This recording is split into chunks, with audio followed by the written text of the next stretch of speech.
Welcome to this month's edition of Focus on Health. I'm your host, Dr. Barbara Brookmeyer, and today we'll be talking about early entry into prenatal care. And our special guest is Miriam Dobson, a nurse with the Frederick County Health Department Maternal and Child Health Program. Miriam, welcome and thank you for joining us. Thank you for having me, Dr. Brookmeyer. All right, well, let's start first with what is early entry into prenatal care? Early entry into prenatal care is defined as a woman who's finding out she's pregnant, entering into her first prenatal visit within the first 3 months of pregnancy, also known as the first trimester of pregnancy, which is the first 12 weeks of pregnancy. Okay. Well, then why is it important that a woman would start prenatal care early? Starting prenatal care early is vitally important for the health and safety of that mother and that pregnancy because it can help to detect certain issues that may go undetected if there's no prenatal care, and potentially treatment can start earlier as well. Okay. Can you talk a little bit more then about some of those significant benefits from early prenatal care? Some of the significant benefits of early prenatal care include having a better pregnancy outcome, which can mean having a baby 39 weeks of pregnancy or later. 39 to 40 weeks is considered the most beneficial time frame to have a baby, or to deliver a baby actually, and also having a baby of normal birth weight. Okay, all right. And for our viewers out there, can you define what is low birth weight and early delivery? Okay. Early delivery is considered a delivery that occurs at 37 weeks of gestation or pregnancy or earlier. And a low birth weight baby is defined as a baby whose birth weight is 5 pounds, 8 ounces or less. Mm-hmm. Could you go over some of the potential complications that might occur if a baby's born with low birth weight or born premature? Yes, there are many potential complications when a baby is born too soon or of a very low birth weight. Some of them can include brain bleeding. Some of them can include some breathing difficulties because of immature lungs or immature function of the lungs. There may be some cardiac abnormalities as well, and as also some GI issues that can occur. Babies may have sleep apnea, that is being unable to breathe for 20 seconds or more, and this may require the baby to be put into the neonatal intensive care unit for further evaluation. So all things that I'm sure every parent would like to avoid if they could. Absolutely. Yeah. Well, how has Frederick County as a whole been doing in terms of early prenatal care? Well, over the last 10 years, there have been some fluctuations with early prenatal care. But if we look at the year 2011, in total, Frederick County had nearly 3/4 of every woman who delivered from Frederick County access prenatal care in the first trimester. And on the face of it, that may look good, but as we compare with state and government goals, most especially with Healthy People 2020's goal, we actually fall short. So it's really vitally important that women do enter prenatal care in the first trimester. We were actually 5% short of what the Healthy People 2020 goal was. And 5% really translate to 100 more women accessing prenatal care in the first trimester. So we're talking about numbers and we're talking about goals, but it's really about healthy women, healthy babies, and healthy pregnancies. Wow, and right, and so that it's a big number, but it also sounds doable. Absolutely. To be at least to reach the minimum target, but ideally we'd have 100% of women having their care starting their prenatal care in the first trimester. Trending up towards 100% is always a doable goal and a desirable goal. Very good. So are there any other tips that you'd like to talk about for promoting a healthy pregnancy? Surely. When a woman is not pregnant, it's important that she adopts some healthy habits. Those healthy habits include incorporating folic acid into your diet, and especially through supplements such as multivitamins. 400 micrograms is recommended for a woman to take daily, and that will help to prevent certain neurological birth defects that can occur in the first 3 months of pregnancy. Also, maintaining a healthy weight is very important. Avoiding substances. When I say substances, I mean smoking, drug use, alcohol use, because that can potentially decrease a healthy outcome of a pregnancy. And most importantly, when a woman learns that she's pregnant, enter into prenatal care as soon as possible.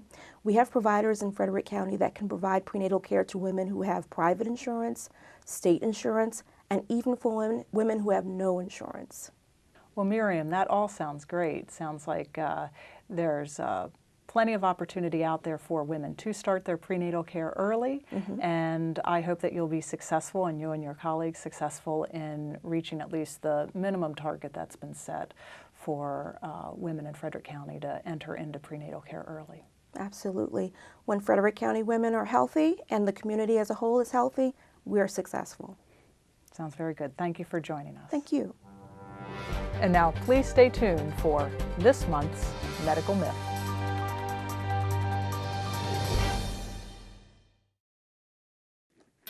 Did you know that one of the leading causes of death in America is motor vehicle accidents? Hello, I'm Sergeant Jody Maybush of the Frederick County Sheriff's Office. According to the Maryland Motor Vehicle Administration, each year traffic crashes kill more people in Maryland than homicides, and over 90% of total crashes are preventable incidents caused by driver error. Motorists can help law enforcement in preventing these tragedies by making the right choices on the road. Remember, speed kills, so slow down. For every mile per hour that you drive, the likelihood of you being involved in a crash significantly increases. Avoid distractions such as texting or emailing while you drive, and always wear your safety belt. The most important thing is that you arrive to your destination safely. So please, drive smart and help us in keeping Maryland roadways safe. The Frederick County Department of Aging is pleased to announce the opening of the Friendship Cafe at the Frederick Senior Center, located at 1440 Tawney Avenue. County staff, family, and friends are invited to enjoy a tasty lunch at a reasonable cost in our spacious dining room, or call ahead for pickup. Profits will support nutrition services for Frederick County older adults. Please visit FREDERICKCOUNTYMD.GOV/aging for hours, contact info, and menu options. We hope to see you soon. Frederick County's GIS team has updated the popular ATAGLANCE online mapping tool that puts all kinds of information at your fingertips. A new menu as you enter the program provides a user-friendly guide to what's available with large, easy-to-read icons. Just enter your address, zoom to your property, and have useful data about schools, zoning, libraries, parks, and much more. With a click of your mouse, fast and convenient search functions allow you to get your recycling schedule, find out assessment and property taxes, and discover crime statistics. To access the program, simply go to the Frederick County government website, FREDERICKCOUNTYMD.GOV/ATAGLANCE. And now here's this month's Medical Myths. This month's Medical Myths is about colorectal cancer. The first myth is that colorectal cancer is a man's disease. The truth is that colorectal cancer is just as common among women as men. Each year, about 150,000 Americans are diagnosed with colorectal cancer, and more than 50,000 die from it. In 2009, in Frederick, 117 people were diagnosed with cancer, and 34 people died from colorectal cancer in Frederick County. The second myth is that colorectal cancer cannot be prevented.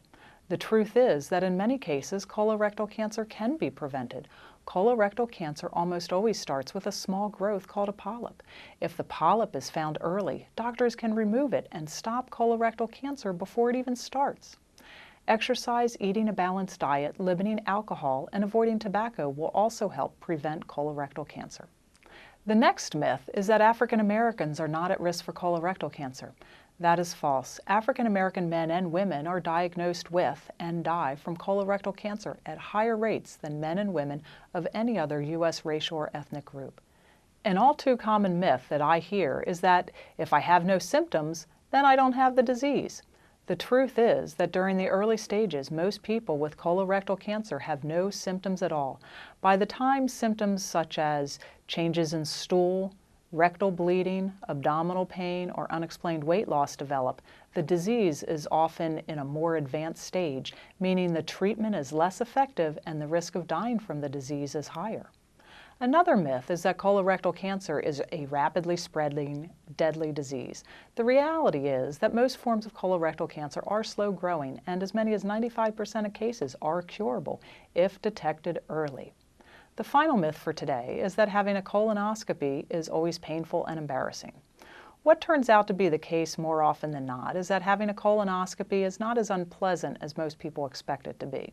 The procedure takes about 15 to 30 minutes, during which time the patient is sedated to prevent discomfort.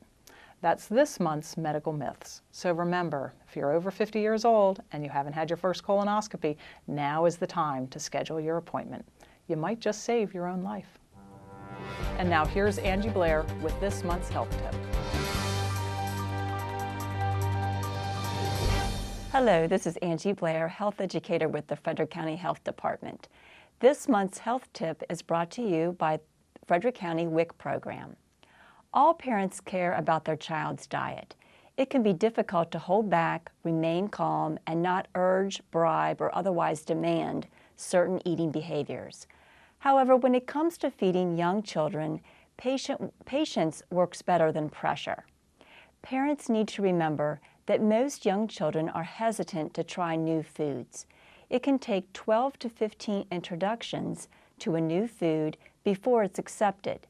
It's important to keep offering new foods many times and in different forms of preparation.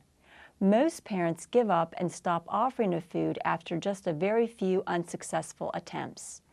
Also, parents need to remind themselves that portions for young children are very small and check whether they have unrealistic expectations about how much their child needs to eat. A serving of food for young children is basically 1 tablespoon for each year of age. So a 4-year-old serving size is 4 tablespoons, which is equal to a 1/4 cup. It's also important to remember that a child's appetite can vary from day to day, just as an adult's appetite will vary. Some days we are hungrier than others, and some days we have a preference for a certain type of food. Try to respect a child's preferences whenever possible. It's better to go along casually as much as possible to keep meal times pleasant than to turn most food issues into a battle. Child nutrition experts have many guidelines for assisting parents in feeding their young children. One expert, Dr. Ellen Satter, offers the division of responsibility, which is a formula for feeding young children.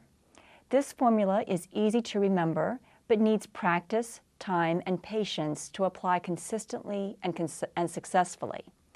Basically, the division of responsibility calls for parents to fulfill certain tasks and then to allow children to carry out their own responsibilities during the meal. The parent's responsibility is for the what, when, and where of feeding. Parents decide what foods are available in the home and for each meal. They decide the meal and snack schedule and where each will take place. Many potential problems can be avoided when parents control what food comes into the house. When parents regulate the timing and contents of snacks and meals, it's easier for children to remain aware of hunger and fullness signals, which is important for avoiding obesity as they go through life. Also, children whose timing is regulated will be more likely to come to the table hungry enough to eat well. If children snack on food or drink throughout the day, they are often not hungry enough to take advantage of a meal at mealtime. A child's responsibility is to decide how much to eat and whether to eat. This requires trust that a child will eat and be healthy over time if a good variety of healthy foods are provided on a consistent basis. Parents often need to work hard at trusting the outcome and at not interfering and managing all of the details of a child's meal. For more nutrition tips and information for your preschooler, please visit the USDA's My Plate website. Thank you for tuning in to this month's health tip. And thank you for joining us for this month's edition of Focus on Health. Please join us next month.